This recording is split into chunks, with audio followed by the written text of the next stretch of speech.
देखते हैं प्रश्न नंबर 1 का सिद्ध कीजिए कि 6 माइनस रूट 3 एक अपरिमेय संख्या है। ठीक है, तो यहाँ लिख लेंगे माना 6 माइनस रूट 2 एक परिमेय संख्या है। ठीक है, क्या मान लेंगे 6 माइनस रूट 2 एक कैसी है, परिमेय संख्या है। ठीक है, तो यहाँ से देखो क्या हो जाएगा आपका, तो 6 माइनस रूट 2 बराबर क्या, पी अपॉन क्यू हो जाएगा आपका।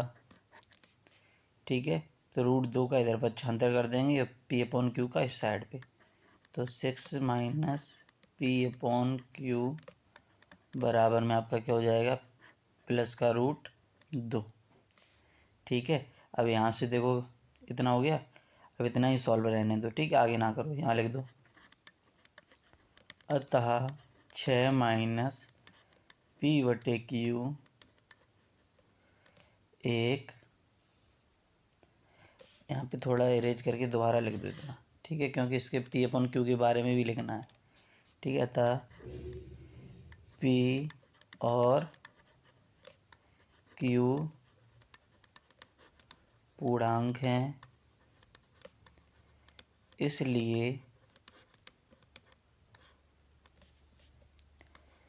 6 माइनस पी अपॉन क्यू एक परिमेय संख्या है।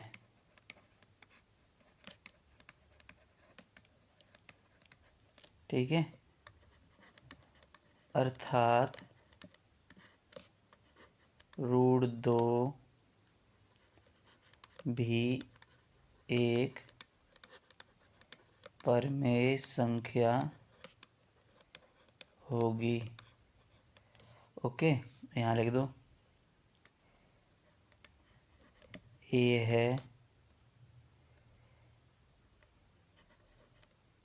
एक हमारी गलत कल्पना के कारण हुआ है। ठीक है,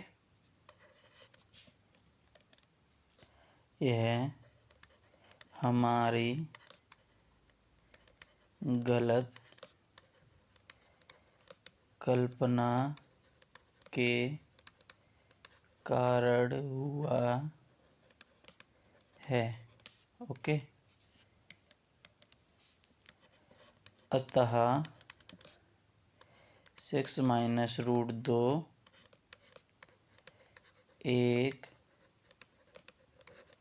अपरिमेय संख्या है या परिमेय संख्या होगी।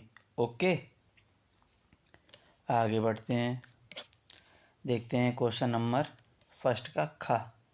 ठीक है, एक्स अक्ष पर उस बिंदु के निर्देशांक ज्ञात कीजिए जो 2, -5 और -2, 9 से समदूरस्थ हो। ठीक है, तो देखो उसको थोड़ा अलग वे में समझते हैं।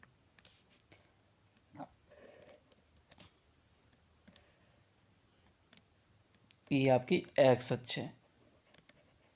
ठीक है, इसको मानेंगे ए पॉइंट, इस वाले को मानेंगे बी पॉइंट और इसको मानेंगे सी। ठीक है, इन दोनों के निर्देशांक हैं आपके पास, इसका है 2, -5 और इस वाले का है आपके पास -2, 9। ठीक है, अब x का है नहीं, तो x अक्ष के निर्देशांक क्या होते हैं, x, 0, क्योंकि भाई x अक्ष पे कैसा रहता है, 0 रहता है। ठीक है, तो इतना समझ में आ गया आपके। ठीक, x अक्ष है तो ये x अक्ष के ही है। ठीक है, अब देखो यहाँ से सॉल्व करते हैं। पहले हम ए बी की दूरी, ठीक है यहाँ लिखो ए बी की दूरी बराबर और ए सी की। ठीक है, ए बी बराबर ए सी की दूरी। ठीक है, तो दो बिंदुओं के बीच की दूरी का फॉर्मूला आपको पता ही है। ठीक, लेकिन ए बी के निर्देशांक ए और बी ये हो गया। ठीक है, लिखना चाहो तो लिख लेते हैं। ए के निर्देशांक क्या आपके x, 0 और बी के निर्देशांक क्या हैं 2, -5। ठीक है, और यहाँ फिर ए के क्या है x, 0 और सी का क्या है -2, 9। तो देखो दो बिंदुओं के बीच की दूरी का फॉर्मूला क्या होता है x2 - x1 का square plus Y two minus Y one whole whole square. ठीक है, इस साइड भी वही आ जाएगा आपका x2 माइनस x1 का whole square plus Y two minus Y one whole whole स्क्वायर। ओके, अब वैल्यू रखेंगे। ठीक, ये आपका x है तो ये आपका x1 हो जाएगा और ये आपका y1, ये x2 और ये बाई टू। सेम इधर x1 बाई वन, x2 और बाई टू। ओके,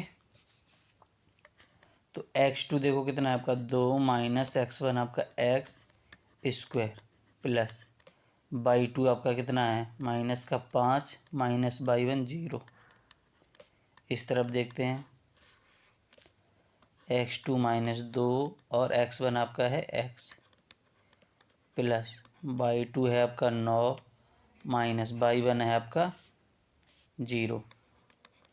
ठीक है, अब आगे देखते हैं। अब यहाँ से देखो a माइनस बी का होल स्क्वायर हो जाएगा आपका। ठीक है, तो a का स्क्वायर यानी कि 4 हो जाएगा प्लस b का स्क्वायर यानी कि x का स्क्वायर माइनस 2ab यानी कि 2 और 2 2 4 हो जाएगा आपका 4ab। ठीक है, प्लस यहाँ से माइनस 5 का स्क्वायर होगा 25। ओके, बराबर सेम इधर करते हैं यहाँ भी। ठीक है, तो ये प्लस हो जाएगा आपका। तो यहाँ देखो क्या हो जाएगा a का स्क्वायर यानी अगर इसका स्क्वायर करेंगे तो प्लस का 4 आएगा प्लस b का स्क्वायर यानी x का स्क्वायर माइनस 2ab। ठीक, माइनस 2a का मतलब क्या हुआ माइनस 2 तो प्लस हो जाएगा 4 आपका। और b कितना आया आपका x। ठीक है, प्लस 9 का स्क्वायर 81। रूट से आपका रूट कैंसिल हो जाएगा। ठीक है, प्लस 4 से प्लस 4 आपका कैंसिल हो जाएगा प्लस एक्स स्क्वायर से प्लस एक्स स्क्वायर आपका कैंसिल हो जाएगा। ठीक, तो इधर देखो क्या हो जाएगा माइनस का 4x प्लस का 4x है, इधर पक्षांतर कर देंगे तो माइनस 4x ये भी हो जाएगा बराबर 81 प्लस का 25 है, इधर पक्षांतर करेंगे तो माइनस का 25 हो जाएगा। ठीक, यहाँ माइनस के 8x हो जाएंगे बराबर 11 से 5 गया 6, 7 से 2 गया 5। ठीक, 8 से कट जाएगा 8 7 56। तो यहाँ से आपकी x की वैल्यू क्या आ जाएगी x बराबर -7। ठीक है, x बराबर आपका क्या आ जाएगा -7। तो अब यहाँ लिख देंगे क्या चाहिए थे समदूर से x अक्ष पर उस बिंदु के निर्देशांक यानी a के। ठीक है, तो यहाँ लिख दो a के निर्देशांक बराबर आपका कितना हो जाएगा x है तो x की वैल्यू कितनी है -7 और जी बाई तो 0 रहेगा ही, तो क्या हो जाएगा -7,0। ओके, आगे बढ़ते हैं, देखते हैं क्वेश्चन नंबर 1 का गा बिंदुओं ए और बी। ठीक है, यहाँ पे बी है आपका, लिख लो नहीं तो ए और बी को जोड़ने वाले रेखाखंड ए बी को 4 बराबर भागों में विभाजित। ठीक है, भागों में विभाजित करने वाले बिंदुओं के निर्देशांक 4 बराबर में करना है आपको। ठीक है, तो यहाँ से देखते हैं इधर बना लो। ठीक है,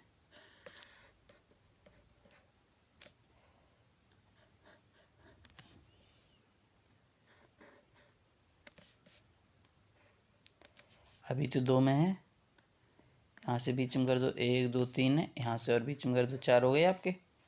ठीक है, ये ए है ये बी है, तो ए के निर्देशांक क्या है -2,2 और बी के क्या है 2,8। ठीक है, तो इसको हम क्या मान लेंगे सी। ठीक है, अब देखो ये जो सी बिंदु है इन दोनों ए और बी के बिल्कुल एग्जैक्ट बीच में है यानी कि मध्य बिंदु हो गया ए और बी का। ठीक है, तो यहाँ लिखेंगे कैसे सी ए बी का मध्य बिंदु है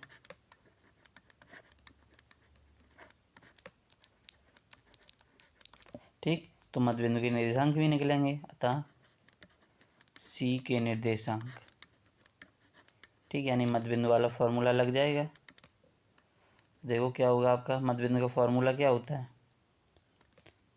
x बराबर x1 प्लस x2 बटे में 2, ठीक है। और y बराबर क्या होता है, y1 प्लस y2 बटे में 2, ठीक है। तो यहाँ पे देखो जब हम क्या ले रहे हैं, a और b ले रहे, तो ये आपका x1 और ये आपका x2, ये आपका y1 और ये आपका y2, ठीक है।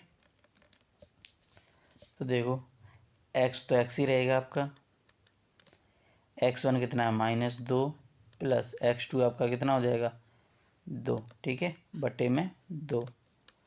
और y बराबर y1 देखो आपका 2 है प्लस y2 8 है बटे में 2। तो यहाँ से देखो x बराबर 0 बचेगा, 0/2 कोमा 10/2 यानी कि 5 यहाँ से हो जाएगा, ठीक है।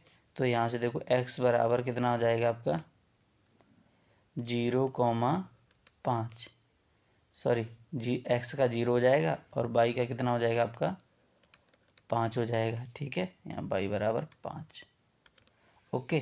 तो यानी कि जो C बिंदु के निर्देशांक क्या आएंगे आपके, वो क्या आएंगे 0,5, ओके। यही सेम फार्मूला इसके लिए, यानी इसको हम क्या मान लेंगे D मान लेंगे, ठीक है। इसको क्या मान लेंगे D, और इस वाले को क्या मान लेंगे E। सेम प्रकार से इन दोनों के निकालेंगे, ओके। तो देखते हैं, देखो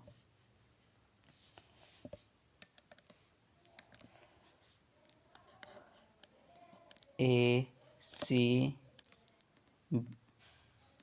क्या गया था देख लो, D है, तो जैसे इसमें लिखा है ऐसे लिख दो, D AC का मध्य बिंदु है, ओके। यहाँ लिखेंगे D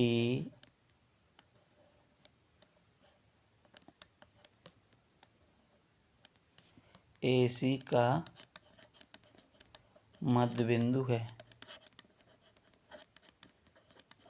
ठीक है। तो D के निर्देशांक निकलेंगे, तो D के निर्देशांक बराबर, ठीक है।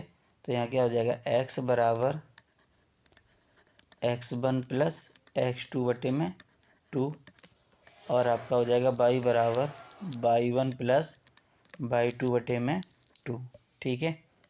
अब देखो जब D के निर्देशांक तो A और C यानी कि ये आपका x1, ठीक है, ये आपका x2, ये आपका y1 और ये आपका y2, ओके। तो यहाँ से देखते हैं x बराबर, ठीक है, निर्देशांक लिख लो इधर ज़रा, ठीक, कितना है -2 और 2 0 और 5, ठीक है।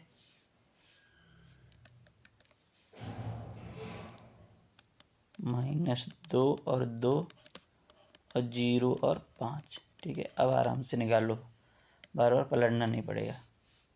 x1 आपका कितना हो जाएगा -2 प्लस x2 आपका 0 बटे में 2, ठीक है। y बराबर देखो y1 आपका कितना है 2 प्लस y2 आपका 5 बटे में 2। तो यहाँ से देखो x बराबर आपका क्या आ जाएगा -2/2 और यहाँ y बराबर 7/2। तो ये 2 से 2 आपका कैंसिल, तो x बराबर कितना आया -1 और y बराबर कितना आया 7/2, ठीक है। ऐसे ही अगले वाले के निकाल लेंगे, यानी कि E के निर्देशांक, ठीक है। यहाँ लिखेंगे E BC का मध्य बिंदु है, E BC का मध्य बिंदु है, ओके। अतः E के निर्देशांक,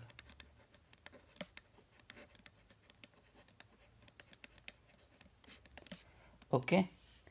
यहाँ इसके भी लिख लेंगे, तो इसका देखो क्या है, C का निर्देशांक क्या है 0,5, ओके। और B के क्या है 2,8, ठीक है, 2,8। अब यहाँ पे x1 x2 y1 y2, okay. तो यहाँ देखो x बराबर फॉर्मूला वही रहेगा आपका, ठीक। तो x1 कितना है 0 प्लस x2 कितना है 2 बटे में 2, y बराबर बाई वन कितना है 5 प्लस बाई टू आपका 8 बटे में 2। तो x बराबर 2/2 और बाई बराबर 8 5 13 बटे 2। तो 2 से 2 कैंसिल। तो x बराबर आपका क्या हो गया 1 और बाई बराबर क्या हो गया 13/2। ठीक है। अब देखो -1 और 7/2 इसके क्या है -1 और 7/2 और इसका क्या आया है 1 और 13/2 यही है ना। हाँ ठीक है।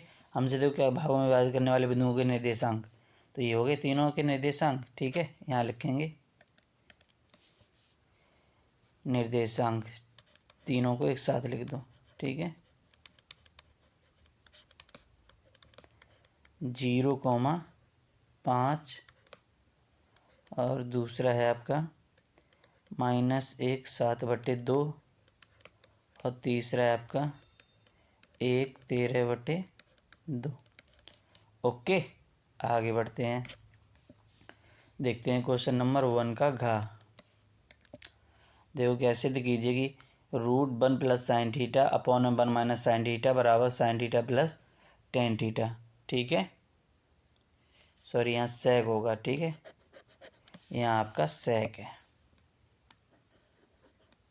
Sec theta. ओके, तो देखो इसको कैसे सॉल्व करेंगे। देखो क्या है आपके पास 1 + sin θ अपॉन 1 - sin θ बराबर सेक थीटा प्लस tan θ। तो इसमें लेफ्ट हैंड साइड ले लेंगे हम। ठीक है, कौन सी लेंगे लेफ्ट हैंड साइड। ओके, तो देखो कैसे होगा।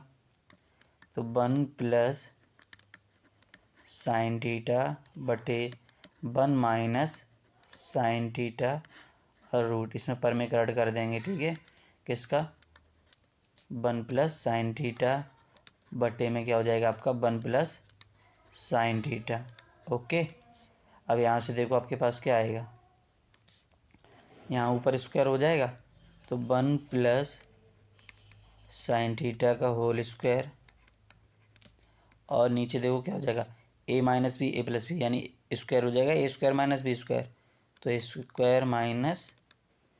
b² और रूट आपका। ठीक है, तो यहाँ देखो आपका क्या हो जाएगा 1 + sin θ बटे, यहाँ इस पर स्क्वायर और है। ओके, अब देखो यहाँ 1 - sin² θ को हम क्या लिख सकते हैं cos² θ लिख सकते हैं। ठीक, और इस पर क्या है आपका रूट। ठीक है, आगे देखते हैं। अब यहाँ से देखो दोनों से स्क्वायर हटा के पूरे पे आ जाएगा, क्योंकि ऊपर भी स्क्वायर और नीचे भी। तो देखो कैसे लिखेंगे 1 + sin θ बटे cos θ रूट और स्क्वायर। ठीक, तो इस स्क्वायर से ही आपका रूट कैंसिल हो जाएगा। अब आपके पास क्या बचा 1 + sin θ अपॉन में cos θ। तो यहाँ क्या लिखेंगे 1 अपॉन अलग अलग कर दो तो 1 अपॉन cos θ प्लस sin θ बटे cos θ बराबर। ठीक है, तो 1 अपॉन cos θ को हम क्या लिखते हैं sec θ प्लस sin θ बटे cos θ को क्या लिखेंगे tan θ। ठीक है, और यही हमसे प्रूव कराया गया था, यानी कि राइट हैंड साइड आ गई आपकी। ओके, क्वेश्चन नंबर 1 का इंग्या त्रिज्या 21 सेंटीमीटर। तो ये कितने सेंटीमीटर वाले हो गए चित्र आपका, इसका ऐसा बनेगा। ओके, तो इसको देखो सॉल्व करते हैं। क्या संगत वृत्तखंड का क्षेत्रफल चाहिए हमें। ठीक है, तो यहाँ लिखते हैं संगत वृत्तखंड का क्षेत्रफल बराबर। ठीक है, त्रिज्यखंड के क्षेत्रफल में से त्रिभुज का क्षेत्रफल घटा देंगे। ठीक है, तो यहाँ लिखेंगे त्रिज्यखंड का क्षेत्रफल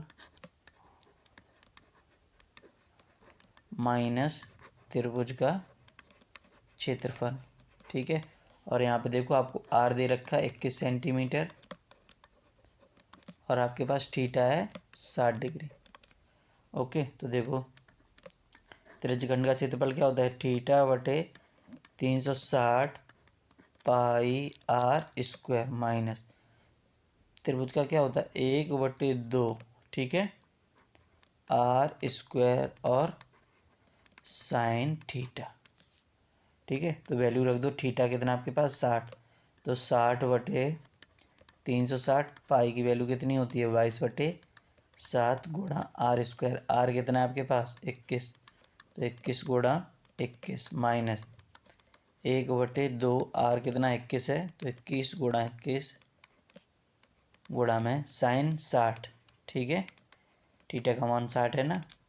तो यहाँ से देखो 6×36 हो जाएगा, 2 3 6 और 2 एकम 2, 2 एकम 2, 7 3 21 और 1 21 हट जाएगा आपका, ठीक है। गुणा कर दो 11 का, 21 में 11 एकम 11, 11 दूनी 22 और 23 माइनस, ठीक है। अब यहाँ पे देखो आपका कितना हो जाएगा, 21 का 441 होता है, 21 में 441 गुणा 1/2 गुणा साइन 60 का मान होता है √3/2, तो यहाँ से देखो आपका क्या आएगा 231 माइनस 441 √3/4, ओके, सेंटीमीटर स्क्वायर। ये आपका संगत वृत्तखंड का क्षेत्रफल आ जाएगा, ओके। आगे बढ़ते हैं, देखते हैं क्वेश्चन नंबर 1 का चा। एक डिब्बे में 4 लाल कंचे, 8 सफ़ेद, 5 हरे।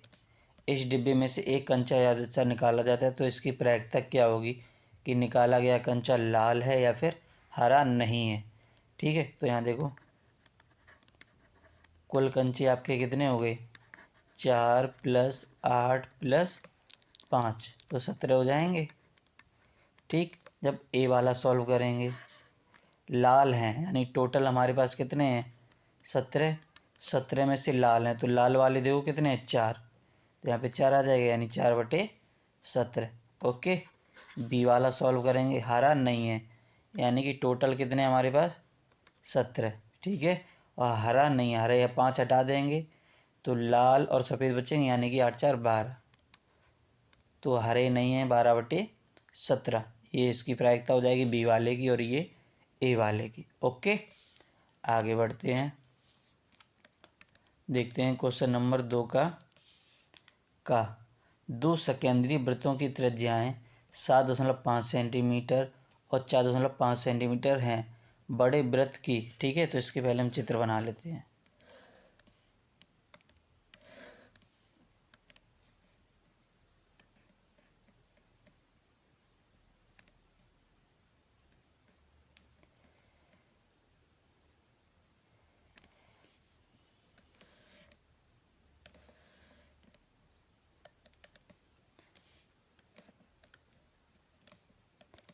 ठीक है, ये इसका ये मान लो थोड़ा इधर उधर बनेगा, आप सही से बना लें, ठीक है।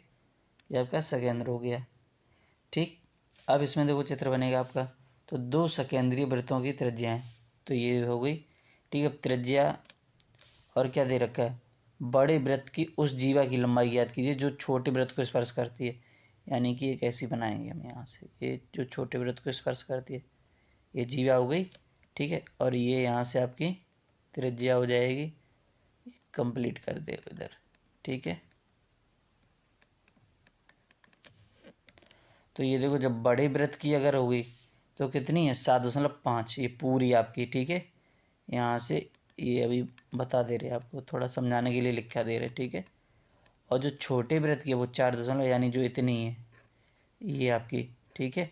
ये कितनी है 4.5, ठीक है। ये आपकी कितनी है 4.5 और ये भी आपकी कितनी हो जाएगी 4.5, ठीक है। तो यहाँ से ये देखो आपका एक त्रिभुज बन गया, ठीक। तो इसको ए मान लो, इस वाले को बी, ये आपका ओ हो जाएगा और ये आपका सी, ठीक है। तो पाइथागोरस लग जाएगी ए ओ सी में, त्रिभुज ए ओ सी में, ठीक है, पाइथागोरस लग जाएगी। तो आपका ये कर्ड हो गया यानी कि ए ओ का स्क्वायर बराबर, ठीक है, ये आपका ओ ए सी हो गया आधार, तो आधार का स्क्वायर प्लस लंब यानी ओ सी का स्क्वायर। तो ए यू आपके पास यानी पूरी 7.5 हो जाएगी। तो 7.5 का स्क्वायर बराबर ए सी तो आपको पता नहीं है, लेकिन ओ सी पता है, यानी ये त्रिज्या है, तो 4.5 हो जाएगी। तो ए सी का स्क्वायर प्लस 4.5 का स्क्वायर। ठीक, तो 7.5 का स्क्वायर कितना होगा आपका? 56.25। ठीक है, और 4.5 का स्क्वायर कितना होगा आपका? 20.25, जो इधर ले आएंगे माइनस का हो जाएगा आपका। ठीक है, 20.25। स्टेप कम हो गई आपकी एक। ओके, यहाँ से आपका क्या हो जाएगा? ए सी स्क्वायर। ठीक है, यानी कि ये इसका स्क्वायर है। ओके, अब घटा दो, तो 25 से 25 0। ठीक, 6 से 0 6, और 5 से 2 3 बराबर ए सी। इस पे स्क्वायर हटेगा, इस पे रूट आ जाएगा। तो ए सी बराबर आपका कितना हो गया? 6। ए सी बराबर आपका कितना हो गया? 6। यानी कि जो ये आपका निकल के आया है ये आपका 6 हो गया। लेकिन जो छोटे वृत्त को स्पर्श करती है बड़े वृत्त की उस जीवा की लंबाई, यानी कि आपको ए बी पूरा चाहिए। कितना चाहिए आपको? ए से लेके बी तक। ठीक है, तो यहाँ देखो ए बी बराबर आपका क्या हो जाएगा? ए सी प्लस बी सी हो जाएगा। ए सी प्लस बी सी। ए सी की कितनी है? 6। ये और ये दोनों बराबर हैं आपस में, ये और ये कैसी होती हैं? बराबर। तो ये भी 6 हो जाएगी। तो पूरी जो जीवा की लंबाई है वो आपकी कितनी आ जाएगी? 12 सेंटीमीटर। ओके, आगे बढ़ते हैं, देखते हैं क्वेश्चन नंबर सेकंड का ख। आकृति में क्यू आर बटे क्यू एस बराबर क्या है? Q T. पहले यहाँ लिख लो दिया क्या गया है। ओके, दिया है क्यू आर बटे में क्यू एस बराबर क्यू टी बटे में पी आर। ओके, और कोण 1 बराबर कोण 2, और आपको सिद्ध करना है आपको त्रिभुज पी क्यू एस समरूप त्रिभुज टी क्यू आर। ठीक है, क्या क्या सिद्ध करना है? देखो, पी क्यू एस यानी कि ये वाला, ये त्रिभुज टी क्यू आर, और ये बड़ा वाला त्रिभुज। ठीक है,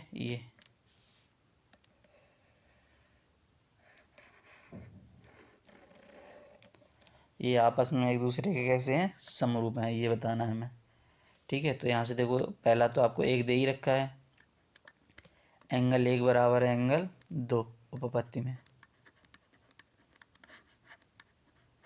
ठीक है, एंगल 1 बराबर एंगल दे रखा है। देखो, अब ये एंगल जो है इसके बराबर है, तो इसकी भुजाएं भी आपस में कैसी होंगी?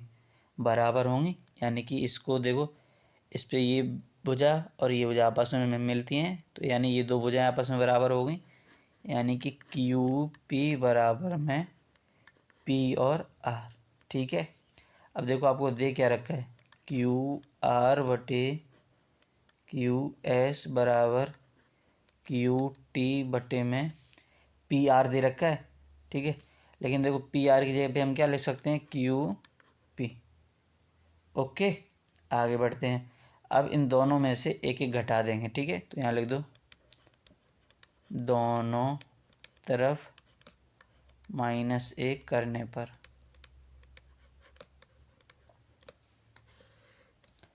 तो देखो क्या हो जाएगा आपके पास? क्यू आर बटे में क्यू एस -1 बराबर क्यू टी बटे में क्यू पी -1। तो यहाँ से देखो क्या हो जाएगा आपका? Q R minus Q S बटे में क्यू एस बराबर क्यू टी माइनस का क्यू पी और बटे में क्यू पी। अब देखो क्यू आर और क्यू आर ये पूरा, और क्यू एस ये अगर घट जाएगा तो आपके पास एस आर बचेगा, और बटे में तो है ही आपके पास क्यू एस बराबर क्यू टी पूरा, और उसमें से क्यू पी घट जाएगा तो पी टी बचेगा, पी टी बटे में क्यू पी। ठीक है, अब इसको क्या कर देंगे? रिवर्स कर देंगे। ठीक, लिख दो पलटने पर। तो आपके पास देखो क्या आ जाएगा, क्यू एस बटे एस आर बराबर क्यू पी बटे में पी टी। ठीक, अब देखो क्यू एस बटे में एस आर, क्यू एस किसके बराबर होगी, क्यू पी के, इसके बराबर हो गया। ठीक है, और देखो एस आर पी टी के बराबर है, यानी ये वाली इसके पी और टी यानी कि इसके बराबर है। ओके, तो इसकी जो अगली भुजा यानी कि जो ये वाली होगी आपकी, ये वाली जो भुजा होगी आपकी वो इसके पैरेलल हो जाएगी। ठीक है, तो यहाँ हम क्या ले सकते हैं, पी एस पैरेलल आपका क्या हो जाएगा, आर टी। ठीक है, अतः यहाँ लिख देंगे एंगल और एंगल के नियम से,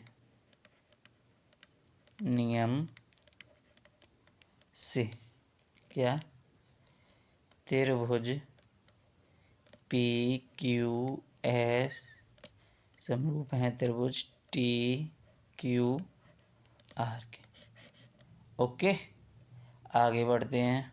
कगा समांतर श्रेणी 21, 18, 15 डॉट डॉट डॉट के कितने पद लिए जाएं। ठीक है, कि उनका योग कितना होना चाहिए, आपका 81 हो जाए। ओके, उनका योग कितना हो जाए, 81। तो देखते हैं इसको कैसे सॉल्व करेंगे। तो यहाँ से देखो ए बराबर आपका कितना है, 21। ठीक है, ए बराबर आपका कितना है, 21, और डी, तो यहाँ से डी देखो आपका D2 माइनस D1 हो जाएगा, यानी कि यहाँ से 18 से -21 जाएगा तो आपके पास कितना बचेगा, -3। ओके, और उनका योग यानी SN आपको दे रखा है कितना, -81, और कितने पद निकालने हैं। ठीक, यानी कि आपको क्या चाहिए, N चाहिए, N चाहिए आपको। ओके, तो यहाँ से देखते हैं कैसे सॉल्व करेंगे।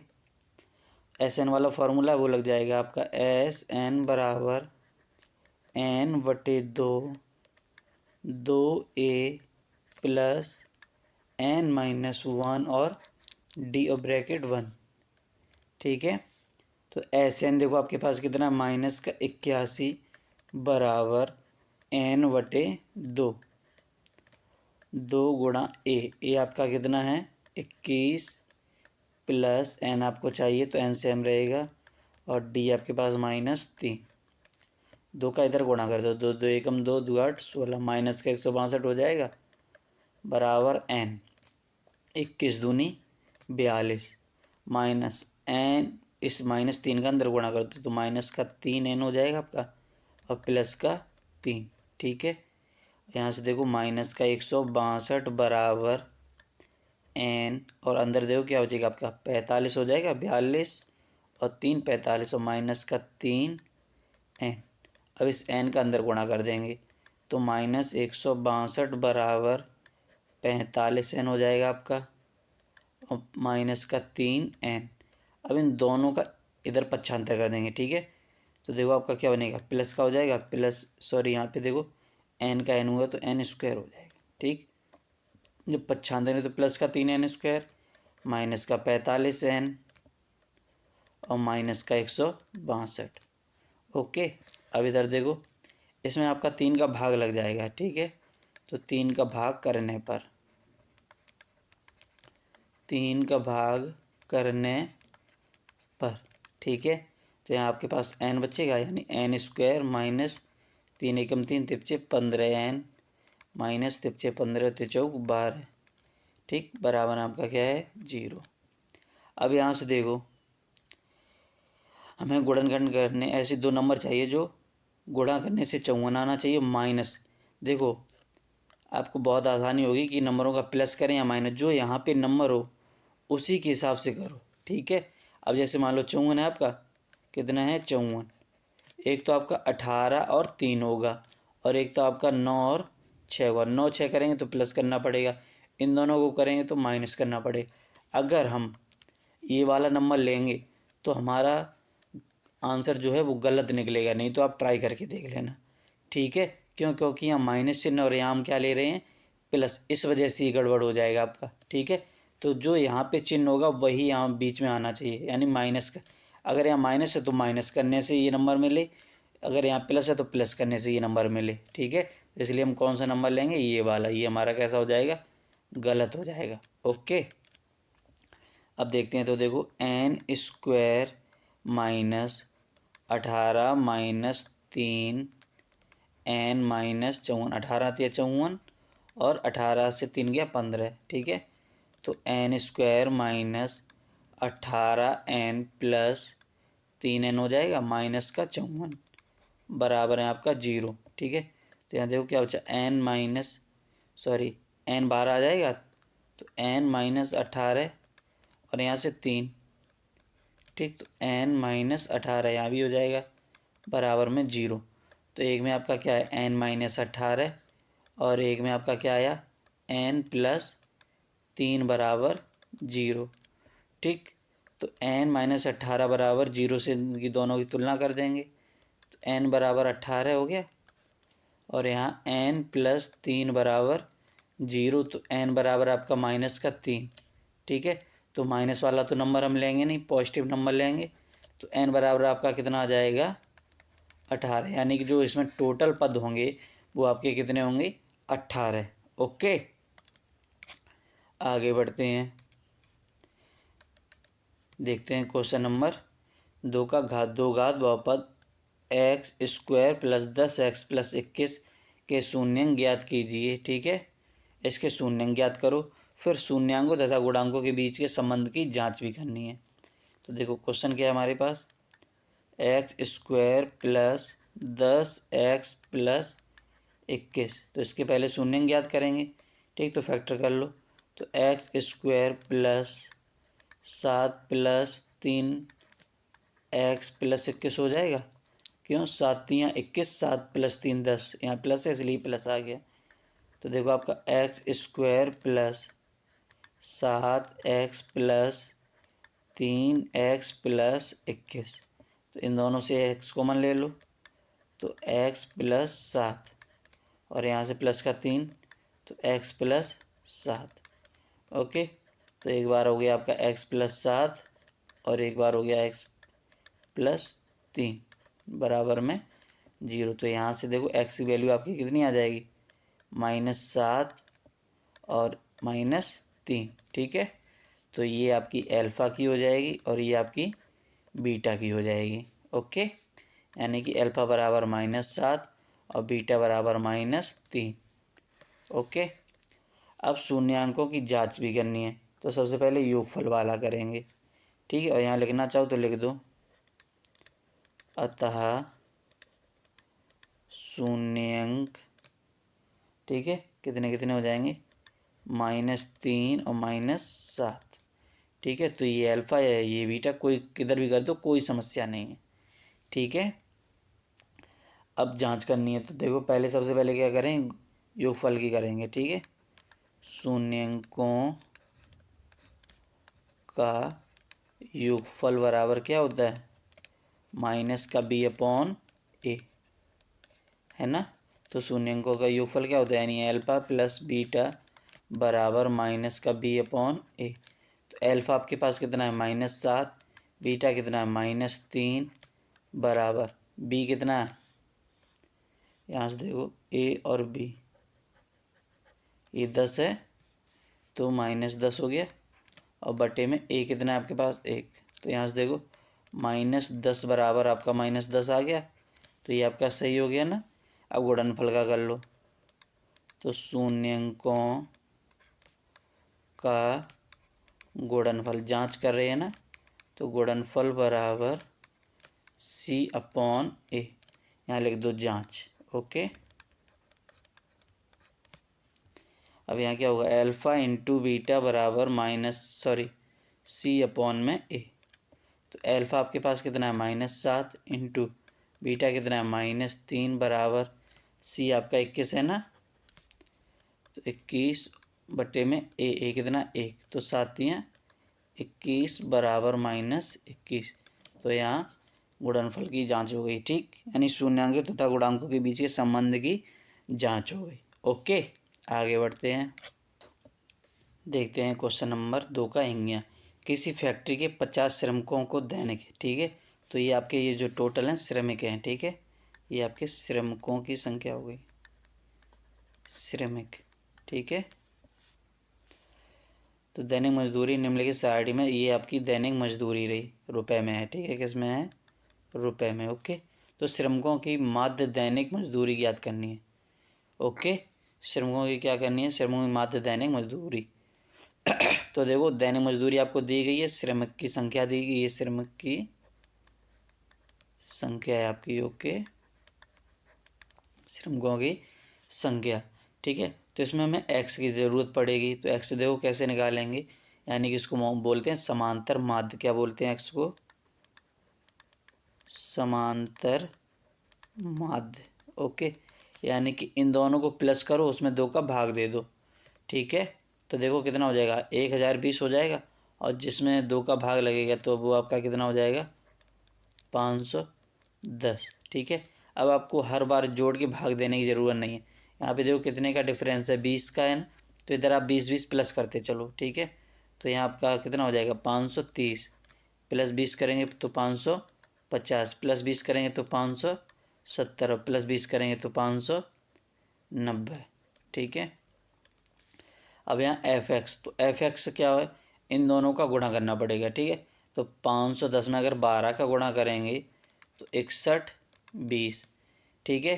530 में अगर 14 का गुणा करेंगे तो 74 20, 550 में अगर 8 का गुणा करेंगे तो आपका हो जाएगा 4400, 570 में अगर 6 का गुणा करेंगे तो 3420, ठीक है। और 590 में अगर 10 का गुणा करेंगे तो 5900, ठीक है। अब इसका जो फार्मूला है वो देखो क्या है आपका, ठीक, क्योंकि हमें क्या चाहिए, माध्य चाहिए ना, तो माध्य का फार्मूला क्या होता है, देखो माध्य बराबर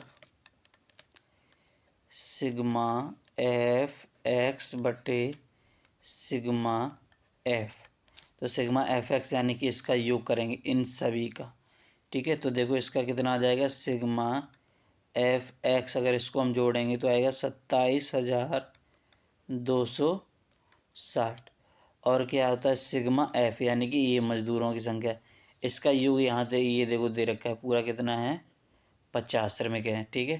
तो देखो निकालते हैं, माध्य बराबर एफ एक्स कितना हो जाएगा, 27,260 बटे में 50, ठीक। काट दो, 0 से 0 5 से काट देंगे, ठीक। तो देखो 5 25, 2 बच्चा 22 हो गया, 5 चौको 20, 2 बच्चा 26 हो गया, 5 25, 1 बच्चा, ठीक, पॉइंट लग गया, 10 हो गया, 2 5 दूनी 10। तो जो इसका माध्य है वो कितना आ जाएगा आपका, माध्य बराबर 545.2।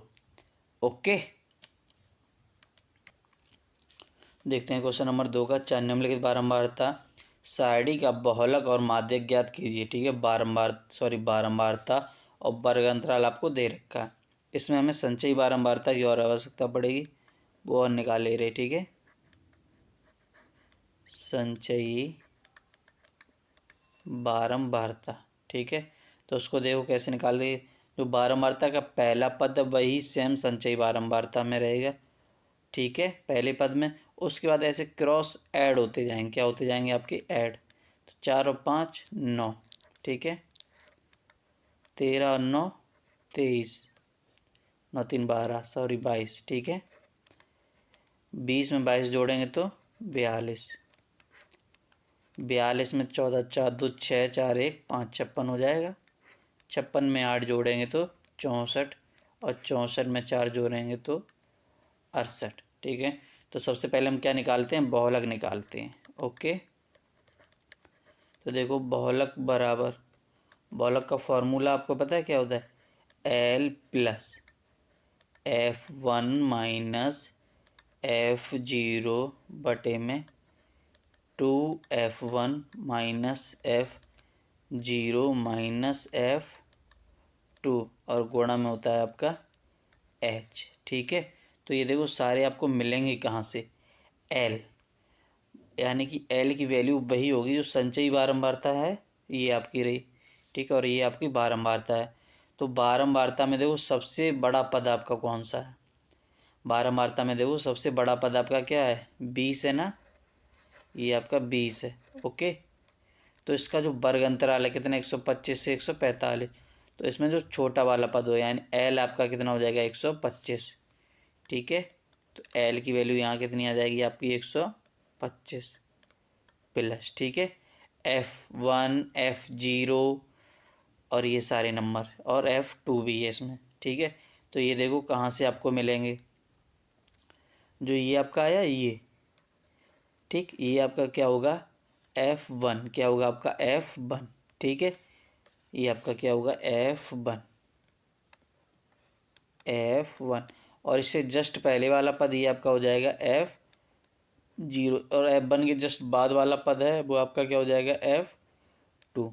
ओके, अब हमें H चाहिए। H वर्ग अंतरालों का अंतर होता है, वर्ग अंतरालों का क्या होता है, अंतर। तो यहाँ से देखो वर्ग अंतराल का अंतर कितना दे रहे हैं आपको, 185 से अगर 205 घटाएंगे तो 20 का अंतर आ रहा है, तो H बराबर आपका कितना हो जाएगा, 20, ठीक है।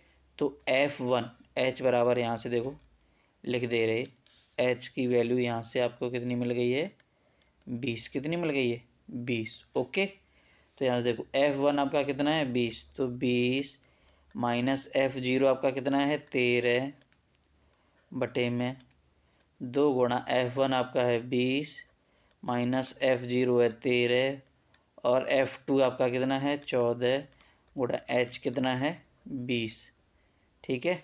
आगे देखते हैं इसको कैसे, बराबर, अब देखो 125 प्लस 20 से 13 जाएगा आपका 7 बचेगा, नीचे देखो 20 दूनी 40 माइनस 13 और 14 27 हो जाएगा, और गुणा में आपका कितना है 20, ठीक है।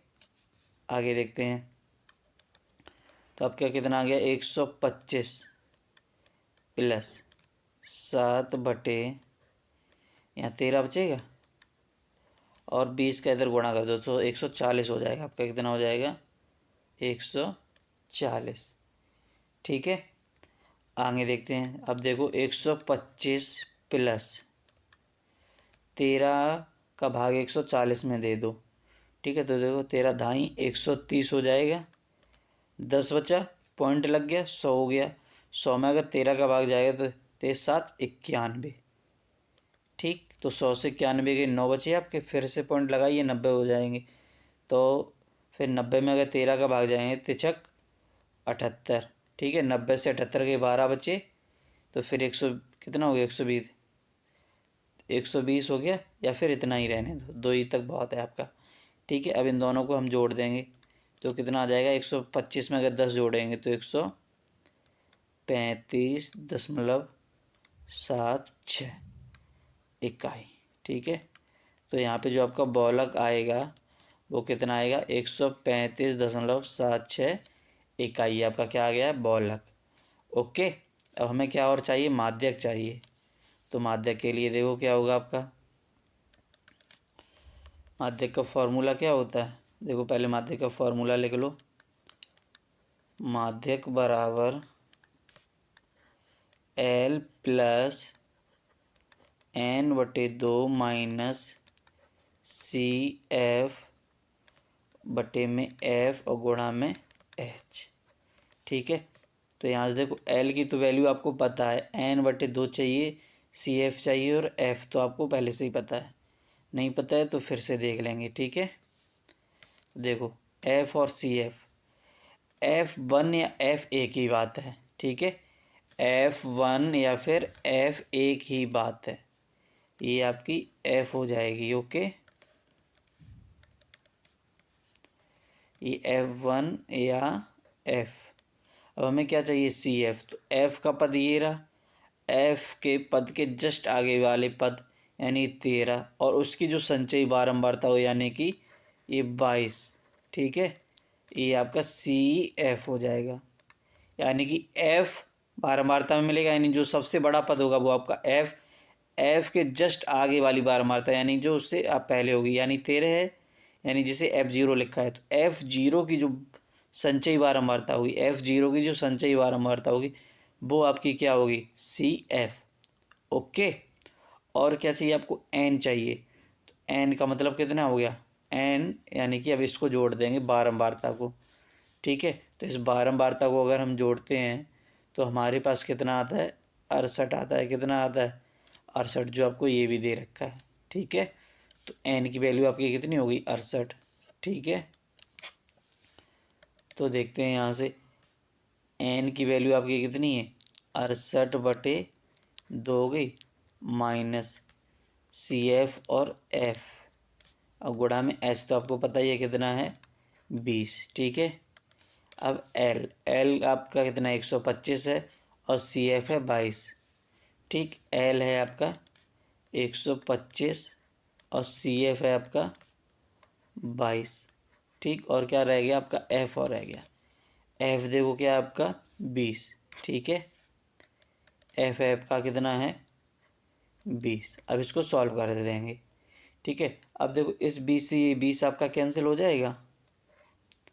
ठीक, इस 2 को 68/2 है तो इसको सॉल्व कर लेंगे। तो यहाँ से देखो क्या आएगा आपका 125 प्लस 68/2 है और माइनस का है 22 आपका, तो कट जाएगा, 2 3 6, 2 चौको 8। ठीक है, अब यहाँ से देखो कितना हो जाएगा, 125 प्लस 34 से 22 को घटा दो, 4 से 2 गया 2, 3 से 2 गया 1, इसको जोड़ दो तो 1 3 और 7, तो 137 इकाई। जो इसका माध्यक है वो आपका कितना आ जाएगा, 137 इकाई। ओके।